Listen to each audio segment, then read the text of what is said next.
I would like to start by just placing one thought. Google came, we Googled everything. We found out in our pocket that we could have instant knowledge as individuals. Now with AI, we also get the sources checked a little bit better. We also get it presented in a nicer and more structured way. And it's easy to tailor your own individual learning. But that's the what. We can find the knowledge, but how do we implement it and how do we do it together with our peers? Social and event-based learning has never been more important. And that's what we represent here at Celemi. So we're very happy to show you the new solution called Celemi Sustainability. And it's in Hungary now also through our partner DEVELOR, also Czech Republic, Georgia, the other countries represented here.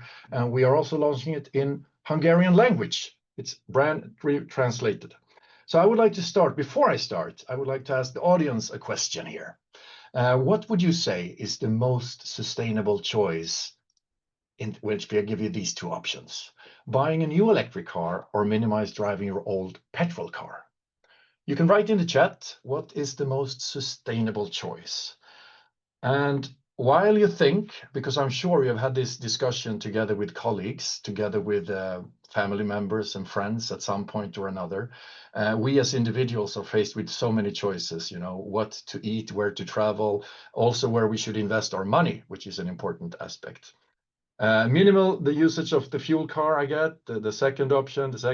Oh, you seem quite minimize driving, skip driving. Yes, there is good options here, and the right answer is always it depends, because we need to discuss this from different perspectives. Buying a new electric car, well, there are no emissions, but how was it produced? How will it be recycled? The cost of the production of the battery mainly. Also, how do you charge it, with renewable energy or not? Drive less of the old petrol car could be a good option, but can you think of a third option? Is there a way to be even more sustainable and maybe also earn a profit? This is a key question when we decide to become more sustainable as well, because it's not only about planet and people, it's also about the profit. It's got to be a business case as well. We know there is a lot of upcoming laws and regulations. How do we adapt to that? What is the competition doing? There is a lot to think of, especially if you move from the individual perspective to the company perspective, where you can have a huge impact. And that's what we have created now, a solution with 15 amazing projects that will make you more sustainable as a company. But what to do when, and what is the impact? What will the stakeholders say? What does the law say? It's all covered. So we are in business because we don't really believe in this kind of training anymore. The teacher speaking in front of a crowd, or a big boss trying to spoon feed a new strategy, maybe a sustainability strategy for a company as well, expecting everybody to take actions. And to be honest, we all think like this every now and then. It happens. We learn in different way. This is theory-based. We believe more in an active-based learning. So leave the responsibility of the learning to the participants, make them the star of the show, and then the teacher becomes the coach, asking questions, listening, and drawing conclusions based on what you hear, so it could help bridge to the reality of the participants. So this is more our approach. Draw your own conclusions. And you need to rehearse the future. Sustainability transformation, well, there is a lot to think of. So you need to rehearse different kinds of scenarios and make the mistakes in a simulation so you can get it right in real life. You can compare this to being in a flight simulator, right? So you practice safely trying to land a flight in the mountains, or why not even on a river, so you could pull it off in real life when it happens, because it should be common scenarios, and that's what we have for you in this tool. We have been doing this since 40 years, so we have plenty of experience, and DEVELOR is now one of our many partners. We have 150 partners in 75 countries, and we really believe in local facilitators delivering in local language, but it's all event-based. And we are here to thanks to this man. His name is Claes Melander. 40 years ago, this year we celebrate 40 years, he created Celemi, and also the first business simulation in the world. So he's quite a famous guy in the business for that. And he also revolutionized the school system in Sweden with this learning by doing approach. And it's quite simple, really. We use 4 principles for effective learning, or even effective communication.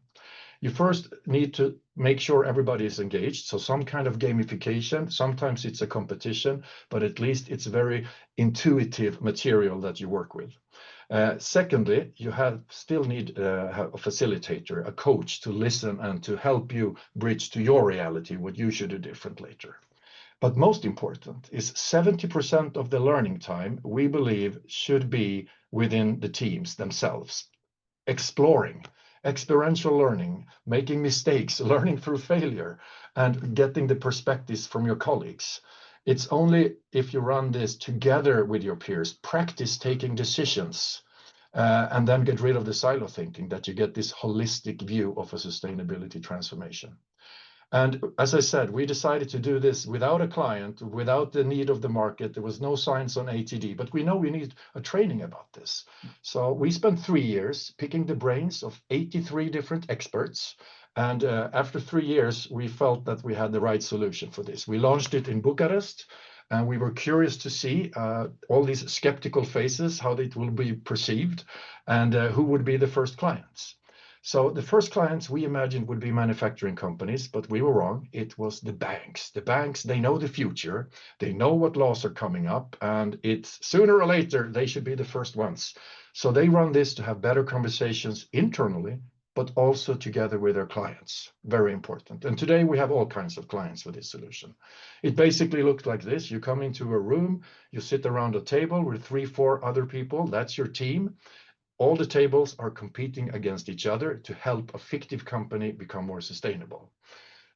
We don't use printed material for this. We don't want to ship material. It wouldn't be sustainable. So this is a digital solution, but more than 50% of all deliveries are still in the physical classrooms like this. But very easy, you can switch a table to a breakout room as well. So any Teams, Zoom, whatever you want to, use a breakout room. No software is installed as well. So this is just web-based. We use 3 categories of KPIs. This is the perspective of the planet, of people, and of profit. They are all equally important in the simulation, and you need to consider all of them. The winning team is the team that have implemented these transformation in the best way, taking all these 3 categories into consideration. We've split them up. They get 3 KPIs, additional KPIs per category. And of course, there are sub KPIs as well. But to simplify things, we focus on these 9. For instance, own employees and people. We also cover, of course, diversity, human labor rights, etc. And it's all about helping a fictive company. When you simulate, you should never simulate your own company. It should always be a fictive company. And then after a while, when we have played, we leave the simulation to talk about you. What have you just experienced? How can we connect this to your reality? This is super important for the learning. So let me introduce you to the company you're about to help. They are called Omnia, and here they are, looking straight at you in the eyes. They want your help to become more sustainable. They have ambitious targets. They have set a short-term goal 3 years into the future, but also a long-term goal 10 years into the future. And they have decided this is it. So they work in this geographical area, and to the right side of this island or geographical area, you have their supply chain. Omnia is over here, but then you have their suppliers, and the suppliers of the suppliers, they are covered over here, and the customers down here. As I said before, this is the holistic view, and we don't only look at Omnia. That's not enough. This is about scope 1, 2, and 3. So we also look at the suppliers and the customers, because their sustainability transformation is connected to who they work with as well. Can you in the chat maybe figure out who are the other stakeholders in a sustainability transformation journey? Who else will have something to say about what you do and do not do? I'll go through them one by one while you guess. You're very welcome to write in the chat. We have here a working man, and of course that's the employees of Omnia, but also the employees of the suppliers, the customers, and why not even the competitors who are down here. These are Antagon and Rivale, and they will be your competitors throughout the game. But in addition to them, you also compete against the other participants in the room. So a lot of competition going on. People living on the island is, of course, the community. They will have opinions about your actions that you take as well. And the money represents the owners and investors, a very important stakeholder. And I see the banks here, technology, we have the community, that's correct. And somebody wrote the state, they are up here, the government. New laws are coming, ESRS needs to be considered. We have covered it all, and this is a solution we always will continue to update so it is up to date for whatever is valid right now. This is super important. And who has something to say about whatever you do? Who will tell the world about it? Who will write about it? Well, of course, the media. Media will write good news when you do something, bad news if you do nothing. And also a very important stakeholder. Throughout the simulation, you will be presented after a round with your own set of news based on what you decided to do. And that will, of course, affect your brand as well. Let me show you the overview of the training. This is a holistic approach, as I said, and we start by introducing the participants to the current state of sustainability for Omnia. They see a very simplified sustainability report. Where is Omnia doing good and where are they room for improvement? After that, they dive into the game and they play 3 rounds, 3 fictive years. Each year, you're presented with a number of initiatives to become more sustainable. They're all connected to the 3 KPIs categories, and they're all really, really good. You want to do them all, but you cannot. You have limited resources. And team-based learning, aligning, make yourself heard, try to prioritize and agree what to do with limited resources under time pressure. That's how we work. And in between the years, you of course have a deep dive and tailor this to the needs of your company. What are the initiatives you should discuss the deepest? What are the different success factors as well, going through the different stages of the simulation? But let me show you what it looks like as well. Diving into the solution, as I said, web-based, no software needs to install. We don't gather any information about the participants. There is a language button up here as well, so each individual can change it to their language whenever they want to, now also in Hungarian. Sustainability report, super simplified. It consists of 4 different items: planet, people, profit, and interview some people, some stakeholders to really dig deeper the root causes where we have problems. So in this particular planet example that you see here, if we look at climate, the arrow is pointing on the red, and this is what we have as a problem. Not so much our own production, but look at the suppliers. It's a very big portion of our imprint here. So all the 3 scopes represented, and a conclusion a team might have when they see something like this could be, maybe we should take a closer look at the suppliers because apparently something is not working there. They look at planet, they look at people as well, some indicators, and then the profit data. So very simplified. It's a 20-minute exercise just to set your own strategy going forward and interview some people. Then you could play the first round of the simulation, the first year. It looks like this. You have the geographical area. You could click on the stakeholders at any time. You could look at the sustainability report once again if you want to. And to the left, you have now 6 sustainability projects to choose from. And as I said before, they are all amazing. You want to do them all, but you cannot. Why not?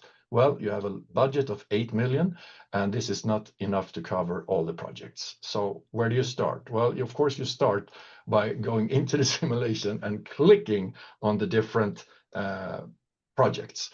So first you have product designs. If we want to make products circular and reuse materials, well, read about it.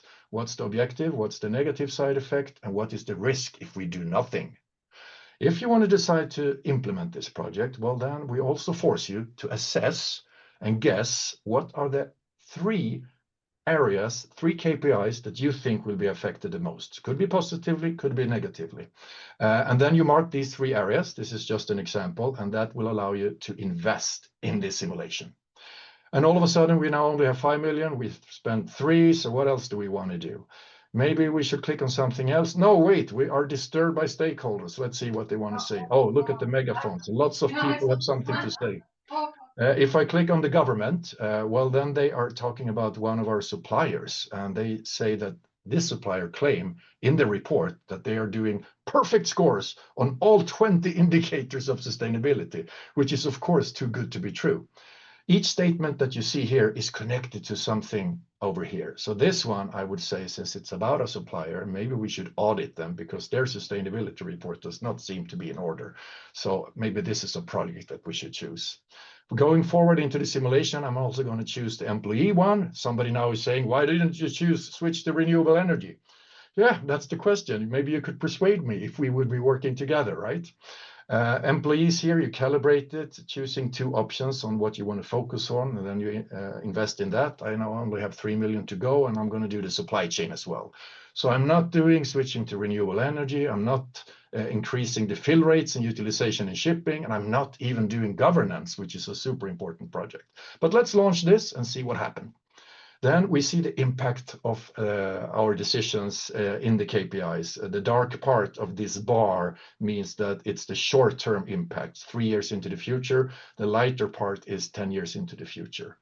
So also some comments from stakeholders. And after we have gone through that as a participant, we then also get the news from media. Each team, their own set of news. Media will write about what you have done. Then you get good news. If you choose to skip some projects, that will have negative consequences as well. So here is a positive news for us because we actually audited our supplier. But that is something our competitors did not do. On the other hand, we did not switch to renewable energy, so we still rely on expensive fossil fuel. So this enhances the learning and also makes it a bit more fun for the participants and is something to consider going forward. What is the impact if you do it and if you do not do it? And in the end of the game, we ask each team to come up with a market message. And you cannot exaggerate your market message. You have to speak the truth, because if you exaggerate, of course, you will then be caught greenwashing, which will hurt your brand. In the end, we have, in this example, 16. We have a short-term winner, 3 years in the future, and we have a long-term winner as well. And that's what we do. It's very simple, but it's about gaining experience from all these great initiatives. It's about realizing that we need to act now, because if we wait, there is a cost of doing nothing. And if we act now, we will be amazed that one project that we think maybe only has to do with planet also very much will have an impact on the people and on profit. So what are we waiting for? Let's just get this done and get started, right?